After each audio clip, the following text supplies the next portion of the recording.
fourth up on my 5 new technologies tutorial, I have a confession to make. My last resource that I listed at number 4 for a poster making resource called Glogster appeared to be free, but upon further inspection actually turned out to require a paid subscription. So I've gone in, done a little bit more research, and found a new resource called Posterini, which does have an unpaid version with a very simple startup to sign up for your account. So we're going to go in and take a look at Posterini.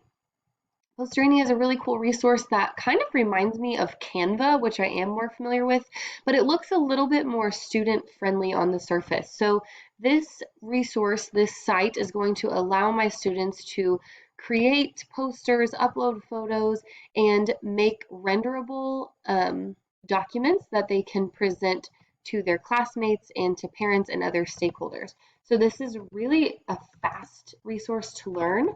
And I think that my students will like the freedom and ability to drag and drop different pictures and text and other effects onto the um, screen. Now, Canva is similar to this in that there are some portions which do require a paid account in order to unlock them. However, there are a lot of things here to use or upload that don't require that at all. So students will be able to use their creativity as they integrate this digital technology in order to communicate their understanding.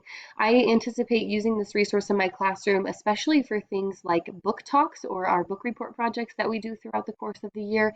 And I also think it would be awesome for students when they have things like conservation posters to make, or when they are designing games or other types of ways to communicate their learning, that they could make it in a way that looks a lot more polished and clean rather than always using crayons and markers, especially as we're moving into probably a hybrid model in which we won't be able to share resources and manipulatives as much, and in which students might be required at times to turn in their projects through a digital medium. So this is a great free resource, and I encourage everyone to check out Posterini.